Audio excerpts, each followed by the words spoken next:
Start off How with, fucking good is Macca's? Do you want a double Big Mac, or are we going to double down on how good McDonald's is?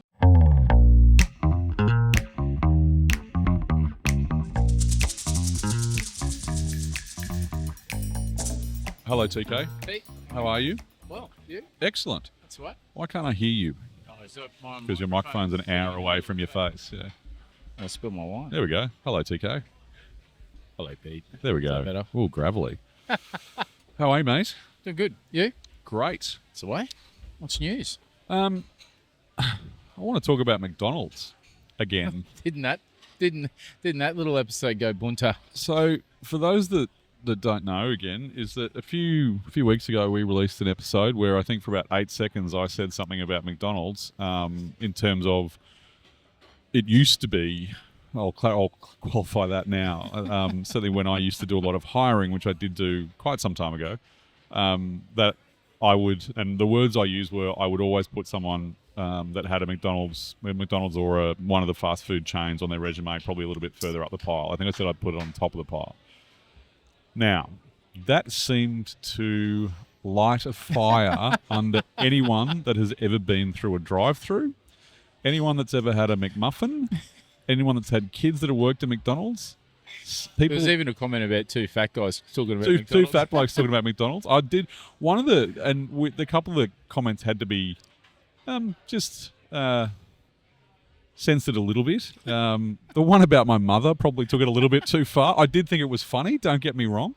And look, this is the world we live in. If we're on the internet, we're open to criticism, and it's like I'm not going to say come at me. You can come at him.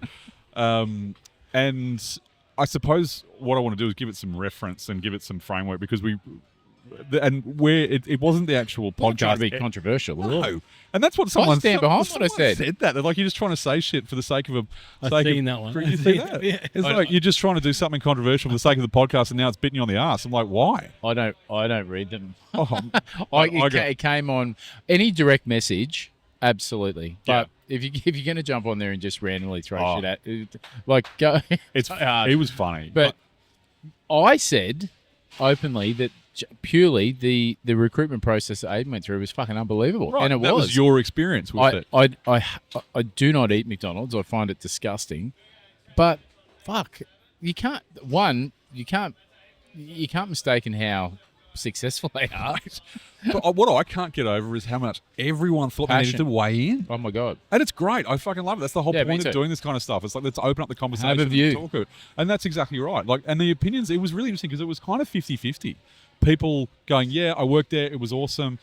There was a lot of talk about it used to be different. Yeah. And it's like, yeah, fair enough. I'd love to know if there's anybody that's worked there for a long time. What are the major changes that you've seen? If you've done a 10 or 15 year stint there, you would have seen a shitload of change. I'd love to. And if someone, like, this is why we need you to, repost, share, like, favorite, bookmark, whatever, any of these posts, get them out into your world, because we want people to talk about this stuff. And it's like, I'd love to speak to someone who's been at McDonald's for 15 years. Or somebody that owned one or something. I don't know. Actually, I do have that contact. But anyway, we might be able to do that. I want to do another episode talking about this, like a full one, because I think that obviously people were interested. Yep. As I said, people were very much, they bought in. The intensity of some of the comments, the ferocity of some of the comments, the stuff like, how can you say that when they can never get an order right? And I was like, I don't know if I've ever had an order wrong at McDonald's. Yeah, I think I've had something missed, or that would be the most. Right. The one thing that we go to McDonald's for, I don't even like my kids eating it. Yeah. But if we go to the beach, we'll grab a 30-cent cone. I don't even know if it's still 30 cents. It's probably like $15 now. The frustration when the ice cream machine's out. But they're always out. There's a theory about that as well, right? Yeah. I think the thing is, what it shows though to me is that I love the fact that people are passionate about this, because I know certainly for me, if I'm looking at Instagram or TikTok or whatever, so I'm pretty trendy with TikTok. If I'm scrolling that, I'm not going to make a comment. I'm just going to swipe to the next one. Yeah, especially if you don't agree. But TikTok, how many comments were on the core? There's like 400 or 500 comments or something on the TikTok reel, and it's a 10-second video. And there was people bookmarked it and shared it all this 5,000 times. It got shared. Yeah, I'm not sure how many people commented on it. I'll have a look in a second, but it collectively got over 2.1 million views. It's a lot. It's ridiculous Over for a 10-second comment about McDonald's having a good system, having good systems. It's mental. That's what actually happened to that video. And we're sitting here like, oh, just so everyone knows, like, we did it. Rob Kaminsky's been saying to me, I've still got the most views. Not anymore. Just got you, Rob. There's a lot of dinging going on there, Corey. Sorry, mate. I'm just on TikTok trying to find the... But I, as I said, I really... We recorded this 3 or 4 weeks ago, that episode, and it went a bit crazy when we released it on TikTok. Not stupid, but it did go pretty for us. You know, there was more than 2 people watching it, which was nice. It was funny how. But then 2 weeks later, it came on. Yeah, Instagram. That's what I was saying. So, because it was like TikTok was literally instant, and then Instagram was 2 weeks later. And if anybody's got any theory to why that happens, please let us know, because it was like. It felt like the penny had just dropped on Instagram, and suddenly that went bunter. Because I was sitting there, and I don't have notifications on my phone for anything. Yeah, I shut them off at night. And I think when I open stuff, obviously I get all the notifications. And I opened Instagram. It was a Thursday a week ago or 10 days ago, whatever it was, and just messaged everyone in the group chat, like, what the fuck is going on? Like, what just happened? What did we do? And it's like, because I didn't think anything that we said would get that kind of reaction. Me neither. At all. In any way, shape, or form did I think that was going to happen. But I honestly, to the people that did comment, thank you. It's awesome. It's so funny. Yeah. There was some very clever comments in there. To the guy, I'm gonna tell you the comment that someone said about my mother, because I do think it's funny, because in the clip I said, and maybe Corey you can cut this in here, but I said, that goes straight to the top of the pile, and someone's comment was, your mum goes to the top of the pile. Love it. Bang it. So good. Sorry, Mum. I didn't report them, but look, as I said, I'm more than happy to have a conversation with anyone about anything, and maybe I was talking about 15 or 20 years ago. I do have a thing where the other day for me is anywhere between yesterday and 1985. So it's just the way that I work. So I apologise if I didn't. Maybe there was some non-recency bias in there, but And the onboarding process is fucking awesome. Jesus, and I legitimately cannot remember. Rinse and repeat and see if the haters I cannot remember the last time that I actually physically ate McDonald's. I cannot even remember. Apart from an ice cream cone with my kids. I have partaken. What's good? My new car. I don't eat in my car. That's a new thing for me, which is very good. Phantom, it's not a. Well, you would not. Fucking. So just to be clear, it's not. It's an efficient vehicle for driving up and down the freeway. It's a Bentley. It's not. It's a hybrid Bentley. No, I don't think they're there yet. No, it is a Toyota, and I'm very happy to have it. Well, 300 series Land Cruiser. It's not a 300 series. It's a fucking RAV4, mate. It's delicious. I guess to make this podcast relevant to the people listening for the business side of things, like what are some of the systems and how could business owners implement those systems to make their businesses better? I think and again, going back to some of the comments, people saying the systems are basically designed to make people not think. Do you want robots working in restaurants? Like, well, that's happening anyway. So, and it's not about not thinking. It's about following standards that you have set. So because a business like that wants someone to have a Big Mac here, or a Big Mac in Sydney, or a Big Mac in Hong Kong, and to taste exactly the same, or pretty darn close. That's their business model. It's about, and the only way to do that is to have systems in place. It's like when you've got multi-venues, right? Or it's nearly all franchising models. Absolutely. Designed for a person who's never worked in that industry before to go and do it effectively, efficiently, and make money. Absolutely. My thing about the systems in there were probably not, I didn't skew that question towards the food. I was skewing it towards, if you work at McDonald's, where I raised it was simply the fact the onboarding process. From the second my son put his CV in, the way he got contacted, the way he was interviewed, the way he had a second interview, the way he was told that he was successful in the position, the uniform measure up, the way the uniform got delivered, the way that he did his induction, it was fucking great. Yeah. Way better than what I do. Yeah. And I took notes, and we implemented a couple, not all of it, but Yeah. we took some good things out of it. Yeah. And then also, one of the things I will say about their systems is little things like it's aimed for kids to do it, where there's par levels. So there might be 55 cartons of shoestring fries in the freezer. Yeah. So if you have a busy night or a busy couple of days and it's ordering day, you don't have to go, how many shoestring fries do we need? Yeah. You need 55. That's the standard. That's the number, yeah. So it's designed for that to happen. Yeah. And I would suggest, and I don't know this for sure, but the point of sale system will probably even tell you that you need to order 12.2 cartons of shoestring fries because you've sold 1,600 serves in the last 3 days. Yeah. It's irrefutable to state that technology and those systems and those the way they've proven it to work, it works across the world. I'm not talking about the food and how it tastes, or whether or not someone forgot to put fries in your bag. I'm not talking about that, but it's unbelievable. Just to be clear, and then the way they embrace technology as well. Yeah. Like when there's a new post-mix machine or something out, I would suggest that McDonald's is all over that. Between point of sale, post-mix, deep fries, cleaning products. Soft serve, maybe. But, yeah, I wasn't talking about how fucking fantastic and yummy the food is. And that's the thing. It's like we weren't saying, hey, this is the place you need to go to eat or, you can do whatever you want. I don't give a shit. But when yeah, eat whatever you like. Yeah. I don't care. It's not my taste. I actually dislike it. And that's not what we were talking about in any way, shape or form. But someone, again, everyone's got a 10-second clip and go on, that's what we were talking about. It's like, did you watch the whole fucking video? Which they probably didn't. Hopefully you did. Certainly did not. We'd like you to. Long form, lacking a bit. Please go ahead and do it on YouTube. That'd be awesome. Sorry, I just had a question. Just while I'm thinking about it, do you ever think, you know how you say you got the point of sale system, which will probably know if you're running out and will tell you. Yeah. Do you think there ever could be like a point of order system? So like, let's say all your suppliers have your menu, and basically they can gauge like through some sort of AI what you have in the cool room, what you have in the dry store, that kind of thing. That's what we're talking about. That's exactly you can do that now. Yeah, that exists. Right. So, I mean, like eliminating the person in the kitchen placing the order. Yeah. So even the point of sale system that we use, we don't do this, but you can set it up.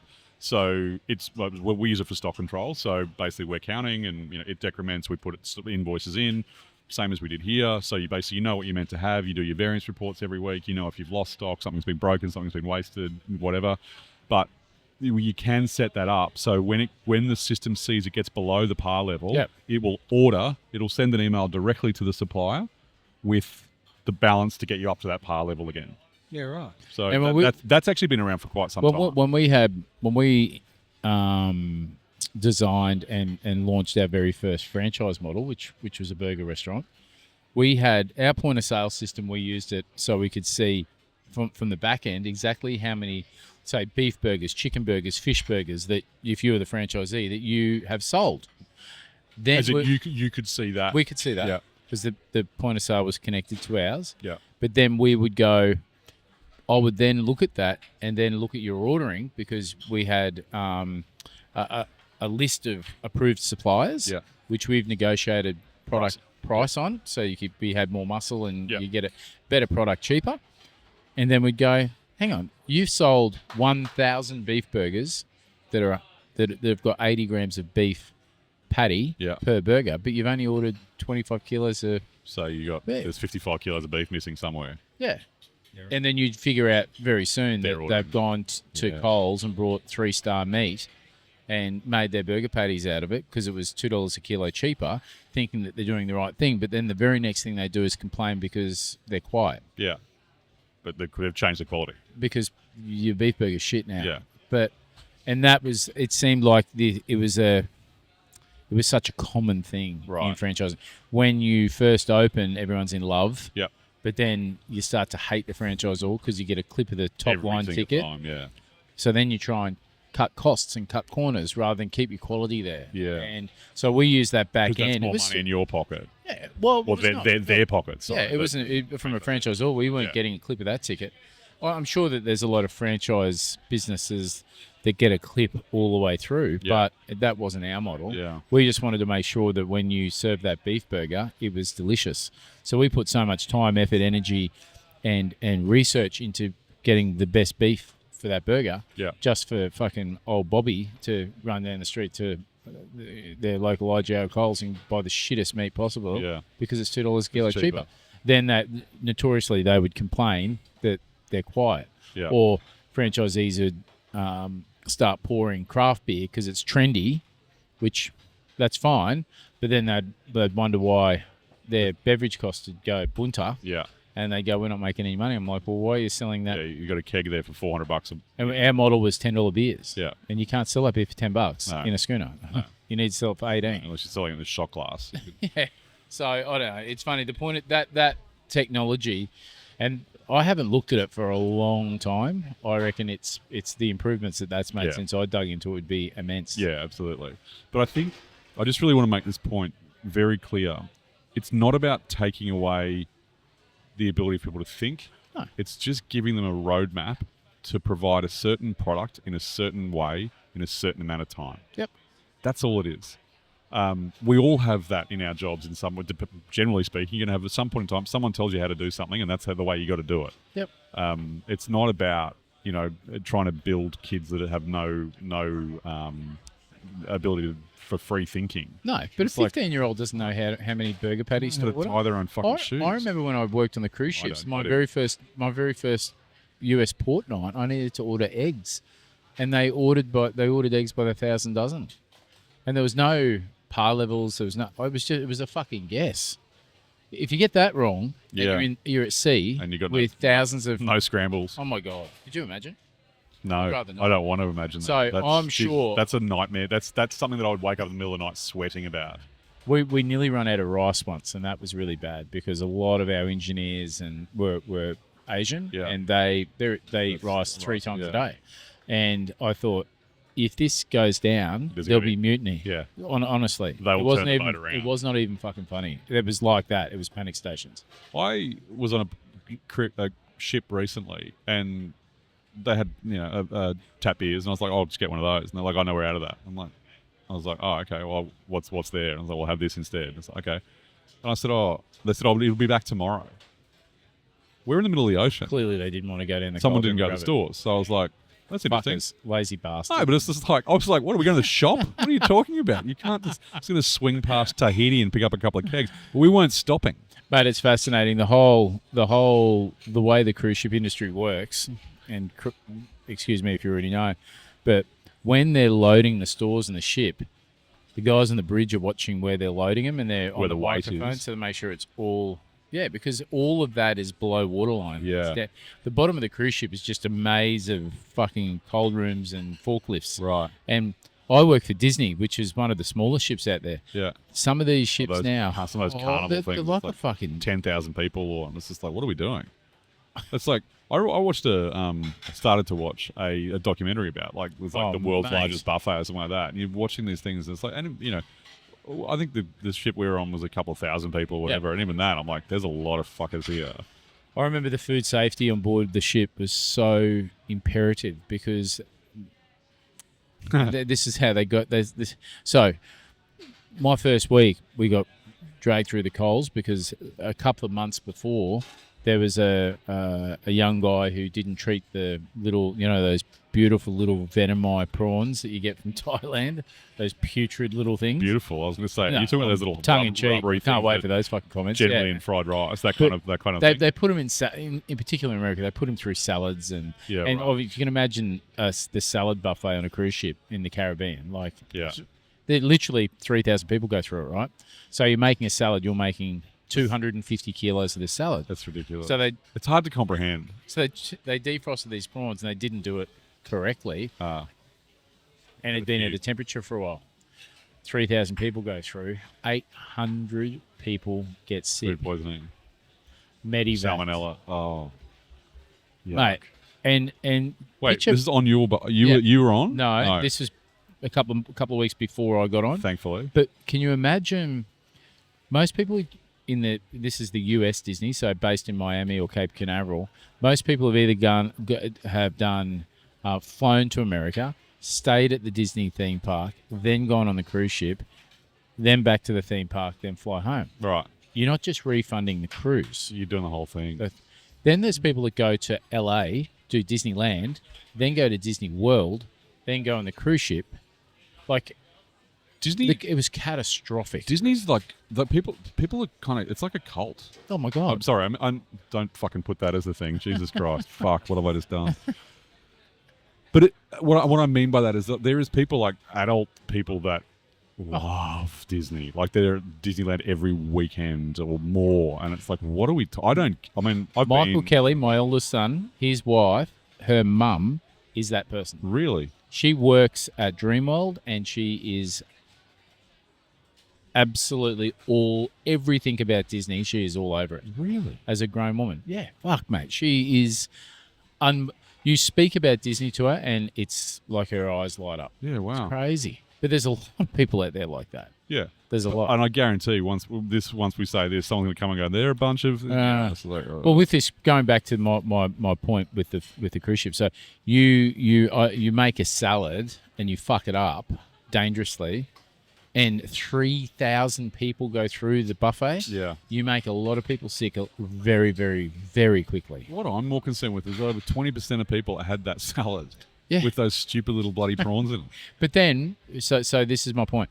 So 3 weeks later, a bunch of people lose their job. I jump on the boat, and we're... Because old mate got fired? No. Oh. But a raft of people lost their job, right? Yeah. So they should. But then I was speaking to the executive chef, and we're talking about quality food and menus and stuff like that, because obviously when a new leader comes on, the very first thing you want to do is try and stamp your mark. Yeah. What can we change? And it's not that easy, right? No. It's legitimately like changing the menu at Macca's. It'd be like turning around a cruise ship. Yeah. It's never happening, right? Yeah. And I remember going, well, we just got to figure out a more efficient way to make sure these prawns get defrosted. Yeah. And he looked at me and he said, serve them frozen. And I went, and he was deadly serious. He's like, if you ever run the risk of potentially serving a prawn that's out of temperature or in temperature and frozen, serve them frozen. Take the second option. And I was like, fuck, what have I got myself in for? And I was only in that area of the cruise ship for a couple of weeks before then. I was fortunate enough to get a promotion into the fine dining restaurant, and it felt more like home for me because I couldn't cope with that. But that's the reality of it. You know, you go along every day and you got to make sure you have your disinfectant swipes in your pocket, your thermometer in your pocket. You need to be temperature checking everything like multiple times. Like it's so intense, the food safety of it, because you're feeding so many people. Absolutely. All the time, breakfast, lunch, and dinner. Like you said, if there's 3,000 people on there and they all get sick, that's a problem. You can literally send them broke. Yeah. Especially with the back end of what they've done to get there. Yeah. Because you're probably going to have to refund a fair chunk of that. Yeah, right. Particularly because it's like that was old mate's fault. Yeah, exactly. But yeah, it's the cruise ship industry is fascinating, and it's going mental now too, right? It's really it's bad. I think post COVID they thought the cruise ship industry might have been fucked. Well, it's not now. No, there's bigger boats coming out every year. And smaller ones like Ritz Carlton's doubling down. Yeah. You can like the Ritz Carlton. I seen something jump on my Facebook feed the other day. $20,000 per person, but the Ritz Carlton's going to Antarctica. Are they? As it on a discovery voyage. Yeah, that would be, if you had the money, that would be fucking like a once in a lifetime experience. If I'm 70 and I can possibly afford that, I'm doing that. That's epic. That would be fun. It would be, especially if you can go down there and style fucking Ritz Carlton. Jesus Christ. Yeah, that'd be a good way to do it. Yeah, wouldn't it? Yeah, it's definitely not the boat that I was on, which is fine. It was fun. I did enjoy it. Was it the fun ship? Yeah, pretty much. Like P&O? Yeah. They're busy. Well, no, Carnival. It's the same thing now. I think they own them. Well, P&O's gone, so everything's Carnival. Out of Brisbane? Yeah. Yeah, cruise to nowhere. It was fucking weird. Oh, 3 days at sea. Just out, back. Fun? Yeah. Busy? Enjoyed it. Packed? And it wasn't too bad. Like, it didn't feel packed. We pretty much just hung out at, like, the adult pool, so, which, just to be clear, is not, like, the adult pool. It was just, there's no children there. Yeah. Which was nice. Did you get in the pool? Not at all. No. I've worked in many years Bit ago. of chlorine getting thrown around in that bad boy. Many years ago, I worked in the pool and water park industry. course you did. And so I'm very well seen aware of pools, and I'm very well aware of how they get treated. And it's like, I'm not saying that they don't do it, but I don't want to risk it. Have you seen the footage when these big cruise ships get into a bit of weather and the pools are literally going smashing? Yeah. God. But I mean, they do. They empty them every night, and they definitely do all the right things. But I also just found it weird. It's like, why would I sit in the water on a boat on the water? It was weird for me to sort of comprehend that for some reason. But what did you think of the food? It was fine. I mean, there was nothing that was like, oh my God, that's amazing. Yeah, the best part is a burrito place. So it was like, hello. Smashing burrito. Breakfast burritos? Yes, please. Lunch? Maybe a burrito. Actually, there was a pizza place that was really good as well. Like, really good. Yeah, right. It was surprisingly good. The girls got one day, and they're like, oh, try it. And I sort of looked at it, and I was like, that's not... Because I sort of walked past it one day, I was like, oh, damn. I thought it looked like it was going to be so much better.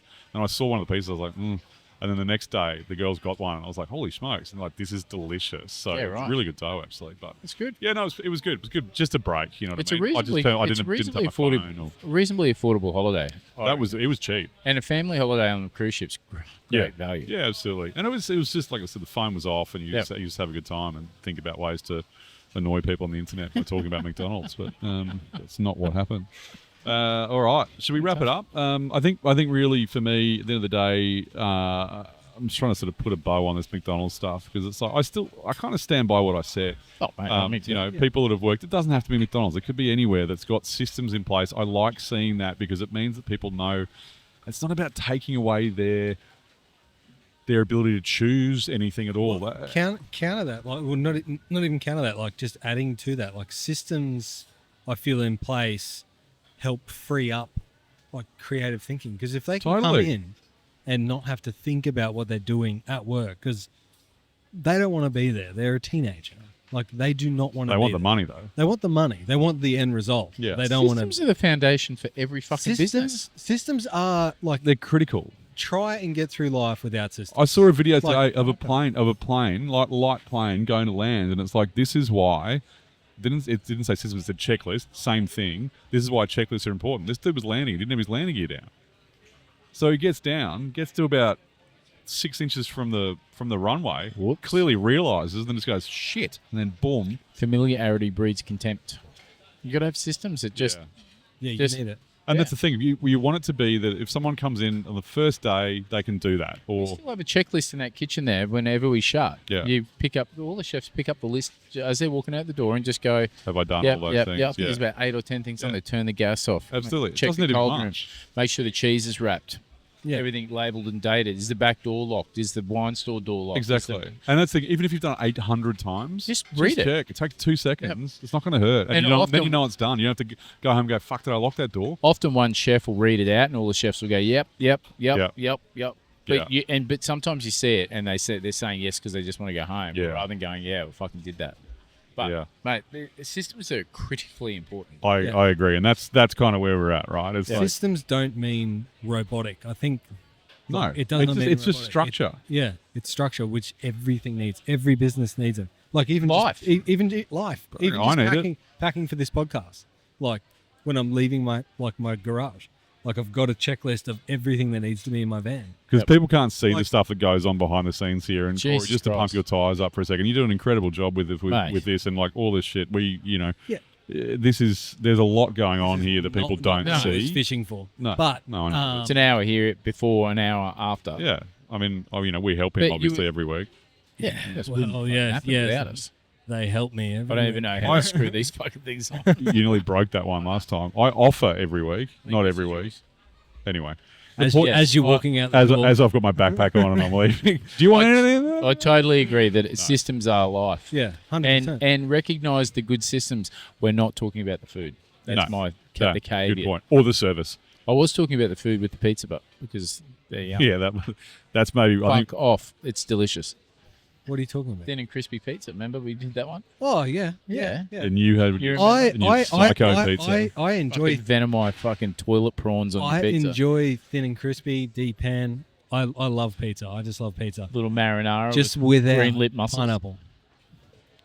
Mate, it's just I keep thinking about. We had pizza the other night from Domino's. It's delicious. Perfect. Pineapple on pizza. There wasn't pineapple on any of those pizzas. Like the smell of urine.